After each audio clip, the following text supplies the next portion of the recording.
ಸಾರಾಯಿ ಮಾರ್ಗ mic on ಇದ್ರೆ ಮಾಡಿ ಅಲ್ಲಿ. ಸರ್ಕಾರ ನಡೆಯುತ್ತಾ ಇಲ್ವಾ? ಒಂದನೇ ಪ್ರಶ್ನೆ. ಎರಡನೇ ಪ್ರಶ್ನೆ, ಹಳ್ಳಿಗಳಿಗೆಲ್ಲ 7-8ನೇ ಕ್ಲಾಸ್ ಅಂದ್ರೆ ಕನ್ನಡ ಶಾಲೆಯಿಂದ ಹೈಸ್ಕೂಲ್ಗೆ ಹೋಗೋ ಮಕ್ಕಳು ಈಗ ಒಂದೇನೋ ಪಾಕೆಟ್ ಅಂತ ಕುಡಿಯೋದು, ಆಮೇಲೆ ಗುಟ್ಕಾ ಅಂತ ಹಾಕ್ಯಣದು, ಅದು ರೈತರ ಮಕ್ಕಳು. ಈಗ ರೈತರು ಒಂದು ಬೆಳೆ ಹಾಕ್ಬೇಕಾರೆ ಅವ್ರು ಎಷ್ಟು ಕಷ್ಟದಿಂದ ಬೆಳೆ ಹಾಕಿ ಅದನ್ನ ಫಲ ತಕ್ಕಂತಾರ ಅನ್ನೋದು ಆ ತಂದೆ ತಾಯಿಗೆ ಅಷ್ಟೇ ಗೊತ್ತಿರ್ತೈತಿ. ಆ ತಂದೆ ತಾಯಿಗಳು ಆ ಮಕ್ಕಳು ಬೆಳೆಸ್ಬೇಕು ಅಂತ ಹೇಳಿ ನೀವೇನ್ ಮಾಡ್ತೀರಿ? ಸರ್ಕಾರದವರು ಆ ಮಗುನ LKG ಇಂದ UKG ತನಕ ಹೋಗ್ರಿ ಕಲಿಸ್ರಿ ಅಂತ ನೀವು ಹೇಳ್ತಾ ಇರ್ತೀರಿ. ಅವಾಗ ಆ ಮಗು ಬೆಳೆಸ್ಬೇಕಾರೆ ಆ ತಂದೆ ತಾಯಿಗಳು ಎಷ್ಟು ಕಷ್ಟಪಟ್ಟಿರ್ತಾರ ಅನ್ನೋದು ಆ ತಂದೆ ತಾಯಿಗಳಿಗೆ ಅಷ್ಟೇ ಗೊತ್ತಿರ್ತೈತಿ. ಆ ಮಗು ಬೆಳವಣಿಗೆ ಆಗಿ ಅದು 8ನೇ ಕ್ಲಾಸ್ ಮೆಟ್ಲು ಹತ್ತು ತನಕ ಅಲ್ಲೆಲ್ಲೇ ಸಾರಾಯದ ಅಂಗಡಿ ಕಡೆಗೆ ಲಕ್ಷ್ಯ ಕೊಡ್ತೈತಿ. ಆ ಮಗು ಲಕ್ಷ್ಯ ಕೊಟ್ಟ ತಕ್ಷಣನೇ ಆ ತಾಯಿ ಕಷ್ಟಪಟ್ಟು ದುಡ್ದು ಆ ಮಗು ಸಾಕ್ಬೇಕಾರೆ ಕಷ್ಟಪಟ್ಟಿರ್ತಾಳಲ್ಲ, ಆ ಸಾರಾಯಿ ಕುಡ್ದಾಗ ಆ ಮಗುಗೆ ಆ ತಾಯಿಗೆ ಏನು ಆಗಿರ್ತತೆ ಅನ್ನೋದು ಆ ತಾಯಿಗೆ ಅಷ್ಟೇ ಗೊತ್ತಿರ್ತೈತಿ. ಅದು ನೀವು ಬಂದ್ ಮಾಡಿದ್ರೆ ಸರ್ಕಾರಕ್ಕೆ ಉಪಯೋಗ ಆಗುತ್ತಾ ಇಲ್ವಾ? ನಮ್ಮ ಮಕ್ಕಳಿಗೆ ಒಳ್ಳೇದಾಗಬೇಕು ಅನ್ನೋದಕ್ಕೋಸ್ಕರ ನಾವು ಕೇಳ್ತಾ ಇದೀವಿ. ಮನೆಯಾಗ ಅಕ್ಕಿ ಉಳಿಯಂಗಿಲ್ಲ, ಜೋಳ ಉಳಿಯಂಗಿಲ್ಲ, ಬಂದಂತ ತಂದೆ ತಾಯಿಗಳು ದುಡ್ಡು ಉಳಿಯಂಗಿಲ್ಲ ಈಗಿನ ಮಕ್ಕಳಿಗೆ. ಅದು ಆಗ್ಬಾರ್ದು. ಅದು ಆಗ್ಬಾರ್ದು ಅಂದ್ರೆ ನೀವು ಸರ್ಕಾರಕ್ಕೆ ಅದನ್ನ ಸ್ವಲ್ಪ ಇದನ್ನ ಮಾಡಿ ನಮ್ಮ ದಯವಿಟ್ಟು ಮಾತುಗಳನ್ನ ಇದು ಮಾಡಿ. ನೋಡಿ, ತಾಯಿಯ ದುಃಖ, ಅಳಲು. ತಾಯಿಯಾಗಿ ಅವಳ ಅಳಲು ಏನಿದೆಯಲ್ಲ ಭಾಳ ಕರೆಕ್ಟಾಗಿದೆ. ಅದಕ್ಕೆ ನಾನು ಉತ್ತರ ಕೊಟ್ಟೆ. ಇದನ್ನು ರಾಷ್ಟ್ರ ಮಟ್ಟದಲ್ಲಿ ಒಂದು ಬಂದ್ ಮಾಡಿದ್ರೆ ಮಾತ್ರ ಇದಕ್ಕೊಂದು ಉತ್ತರ ಸಿಗುತ್ತೆ. ಇಲ್ಲ ಕಳ್ಳಬಟ್ಟೆ ಸರಾಯಿ ಬೇರೆ ರಾಜ್ಯಗಳಿಂದ ತರ್ತಕ್ಕಂಥದ್ದು ಅಲ್ಲ, ಏನಾದರೂ ಒಂದು ರೂಲ್ಸ್ ಆ್ಯಂಡ್ ರೆಗ್ಯುಲೇಷನ್.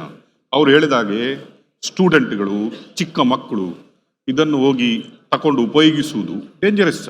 ಇದು ಭಾರತ ದೇಶದ ಬುನಾದಿಗೆನೆ ಒಂದು ಯುವ ಪೀಳಿಗೆ ಆಲ್ಕೋಹಾಲ್ಗೆ ಅಡಿಕ್ಟ್ ಆದ್ರೆ ಏನಾಗುತ್ತೆ ಅನ್ನೋ ಅವರ ಒಂದು ಕೂಗು. ಇಲ್ಲ ಕರೆಕ್ಟಾಗಿದೆ. ನಾನು ಅದಕ್ಕೆ ಹೇಳಿದ್ದೆ. ನಾನು ನೋಡಿ, ನಿಮ್ಮ ಭಾಗ್ಯದ ತಾಯಿ ಭಾಗ್ಯ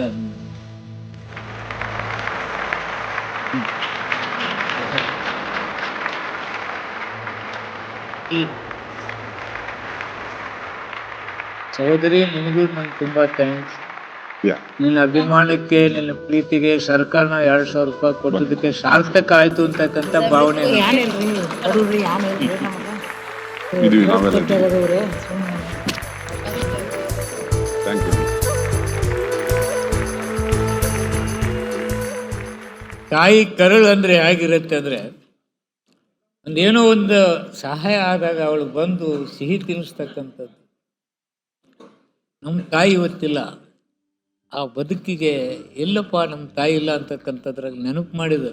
ನನ್ನ ತಾಯಿದೇ ಇವತ್ತು ನೆನಪಾಯ್ತು. 100 ಜನ ಇರಲಿ ತಗೊಳ್ಳಿ, ನಾನು ಹೊರಟು ಹಿಂಗೆ ಹೋಗ್ತೀನಿ ಅಮ್ಮ ಅಂದಾಗ ಒಂದು ಸ್ವಲ್ಪ ಒಳಗೆ ಬರ್ತೀನಿ ಅಂದಕ್ಕೆ ನಾ ಕೈಲಿ 1-2 ರೊಟ್ಟಿ ಮಾಡಿ ತಿನ್ನಿಸಿ ನಾನು ಕಳಿಸ್ತಕ್ಕಂಥದ್ದು. ಇವತ್ತು ಆ ತಾಯಿನ ಇವತ್ತು ನಾನು ಬಂದು ಆ ಸ್ವೀಟ್ ತಿನ್ನಿಸಿದ್ ನೋಡಿದರೆ ತಾಯಿಯನ್ನು ಬರೀ ಹತ್ತಿ ತಾಯಿ ನೆನಪಲ್ಲೇ ತಂದು ಭಾವುಕರಾಗಿದ್ದೀರಿ. ತಾಯಿಯ ಬಗ್ಗೆ ಭಾವುಕತೆಯಿಂದ ಮಾತಾಡ್ತಾ ಇದ್ದೀರಿ. ತಾಯಿಯ ಮಾತನ್ನು ಕೇಳ್ಕೊಂಡ್ರಿ, ಅಳಲನ್ನು ಕೇಳ್ಕೊಂಡ್ರಿ. ಇಲ್ಲಿಯ ಜನತೆಯ ಕೂಗುಗಳು ನಿಮ್ಗೆ ಗೊತ್ತಿದೆ. ಈಗ ರಾಜಕೀಯ ಜೀವನದಲ್ಲಿ ಒಂದು ಆಸೆ, ಆಕಾಂಕ್ಷೆ ಅಂತ ಇರುತ್ತೆ. ನಿಮ್ಮ ಕ್ಷೇತ್ರದ ಉತ್ತರ ಕರ್ನಾಟಕದ ಜನತೆಗೆ ಇಂಥದ್ದೊಂದು ಬ್ಲೂ ಪ್ರಿಂಟ್ ಹಾಕೊಂಡಿದ್ದೀರಿ. ನನ್ನ ಕನಸಿನ ಯೋಜನೆ ಇದಾಗಬೇಕು, ನಾನು ಹೋದ ನಂತರನೂ ಈ ಜನಗಳು ನನ್ನನ್ನು ಈ ಯೋಜನೆಯ ಮೂಲಕ ಗುರುತಿಸ್ಕೊಳ್ಬೇಕು ಅನ್ನುವ ಆಸೆ ನಿಮ್ಗಿದ್ರೆ ಅಂಥದ್ದೊಂದು ಯೋಜನೆ ಏನು ನಿಮ್ಮ ಮನಸ್ಸಲ್ಲಿ? ಆ ಕನಸು ಏನಿದೆ? ಕುಡಿಯುವ ನೀರಿಗಾಗಿ ನಾನು ಮುಖ್ಯಮಂತ್ರಿಗಳ ತಲೆ, ಸರ್ ನಮ್ಮ ಮುದೋಳಕ್ಕೆ ಕುಡಿಯುವ ನೀರಿಗಿಂದ ಒಳ್ಳೆ ನೀರು ಕೊಡಬೇಕಲ್ಲ ಸರ್ ಅಂತೆ ಒಂದು ಮನವಿ ಕೊಟ್ಟೆ. ನಾನು 24x7 ನೀರು ಕೊಡಬೇಕಲ್ಲ ತಿಮ್ಮಾಪುರದ. ಹೌದು ಸರ್ ಅಂತ. ಕೃಷ್ಣಾ ನದಿಯಿಂದ ಮುದೋಳಕ್ಕೆ ನೀರು ತಂದು ಮುದೋಳ ಸಿಟಿಗೆ ನೀರು ಕೊಡಲಿಕ್ಕೆ 177 ಕೋಟಿ ರೂಪಾಯಿ ಮಂಜೂರಾತಿ ಕೊಟ್ಟಂಥವ್ರು ನಾ ಒಳ್ಳೆ ನೀರು ಕೊಡಲಿಕ್ಕೆ ನಾನು ಸಮರ್ಥ ಆದೆ ಅಂತ.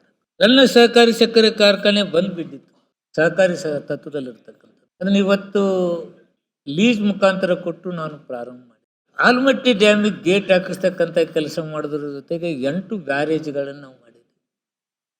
ರೈತರಿಗೆ ಕರೆಂಟ್ ಕೊಡ್ತಕ್ಕಂಥ ಕೆಲಸ ಮಾಡಿದ್ದೀವಿ. ಬ್ಯಾರೇಜ್ಗಳು lift irrigation 4-5 barrage lift irrigation. ರೈತ ನಮ್ಮಲ್ಲಿ ಇವತ್ತು ಮುದೋಳದಲ್ಲಿ ನೀರು, ಪೈರಿಗೆ ಬೇಕಾದಷ್ಟು ನೀರು, ಅದಕ್ಕೆ ಬೇಕಾದಂಥ ಕರೆಂಟ್ ಇವತ್ತು ನಾವು ಸಂಪೂರ್ಣವಾಗಿ ಕೊಡ್ತೀವಿ. ಈ ರೀತಿ ರೈತ ಪರವಾಗಿ ಪ್ರಶ್ನೆ ಬಂದಾಗ ನಾನು ಗಟ್ಟಿಯಾಗಿ ನಿಲ್ತಕ್ಕಂಥದ್ದು. ಅದ್ರ ಜೊತೆಗೆ ಇಂಡಸ್ಟ್ರಿ ಡೆವಲಪ್ ಆಗಲಿ ಅಂತಕ್ಕಂಥ, ಎಜುಕೇಷನ್ದಲ್ಲಿ ಇನ್ನೂ ಹೆಚ್ಚಿನ ರೀತಿಯಲ್ಲಿ ಬರಲಿ ಅಂತ, ಆ ರೀತಿ ಕೆಲಸಗಳನ್ನ ಇವತ್ತು ಹಾಕೊಂಡಿದ್ದೆ. ಇನ್ನು ಅಲ್ಲಿ ಇಲ್ಲಿ ಸ್ವಲ್ಪ ಉಳಿದಿದ್ರೆ ಅವೆಲ್ಲವೂ ಲಿಫ್ಟ್ ಇರಿಗೇಷನ್ ಮಾಡ್ತಕ್ಕಂಥದ್ದು ಸಂಪೂರ್ಣವಾಗಿ 100ಕ್ಕೆ 100ರಷ್ಟು ಮುಧೋಳ ಕ್ಷೇತ್ರ ನೀರಾವರಿ ಇದೆ. ಇನ್ನೂ ಒಂದು 10% ಉಳಿದಿದ್ರೆ ಅದನ್ನು ಮಾಡಿ. ಸರ್, ನಾವು ಗದಗ ಜಿಲ್ಲೆಯಿಂದ ಬಂದೀವಿ ಸರ್. ಸರ್ಕಾರ ಸರ ಇವಾಗ ಅನೇಕ MSILಗಳನ್ನು ಪರ್ಮಿಷನ್ ಕೊಟ್ಟೈತೆ ಸರ್. ಅದರಲ್ಲಿ ನಮ್ಮ ಗದಗ ತಾಲೂಕು ತಿಮ್ಮಾಪುರ ಸರ್ ನಮ್ಮದು. ಅಲ್ಲಿ ನಮ್ಮ ಗ್ರಾಮದ ಪಕ್ಕದಲ್ಲೇ MSIL ಹಾಕಿ ಸರ್ ಸಾರ್ವಜನಿಕರಿಗೆ ಮಕ್ಕಳಿಗೆ ಭಾಳ ತೊಂದರೆ ಕೊಡ್ತಾರೆ. ಅವು ಅಟ್ಲೀಸ್ಟ್ MSIL ನಮ್ಮ ಗದಗ ಜಿಲ್ಲೆಯಲ್ಲಿ ಏನದವಲ್ಲ ಸರ್ ಗ್ರಾಮ ಬಿಟ್ಟು ಎಷ್ಟು ಕಿಲೋಮೀಟರ್ ದೂರ ಇರಬೇಕನ್ನೋದು ಮಾನ್ಯ ಸಚಿವರು ನಮಗೆ ಉತ್ತರ ನೀಡ್ಬೇಕು ಸರ್. ಆಮೇಲೆ ಏನಾಗುತ್ತೆ, ಊರ ಮಧ್ಯದಲ್ಲಿ ಇರುವ ಕಾರಣ ಸಣ್ಣ ಮಕ್ಕಳು ಸರಿತೆ ಅದನ್ನು ಫಾಲೋಅಪ್ ಮಾಡೋಕ್ಕೆ ಪ್ರಯತ್ನ ಮಾಡ್ತಾರೆ ಸರ್. ಸರಿ, ಅಂಥವನ್ನೆಲ್ಲ ಕ್ರಮ ಕೈಗೊಳ್ಬೇಕಾಗುತ್ತೆ. ನೋಡ್ತಿದ್ದೀನಿ, ವೆರಿಫೈ ಮಾಡ್ತಿದ್ದೀನಿ. ಅದಕ್ಕೆ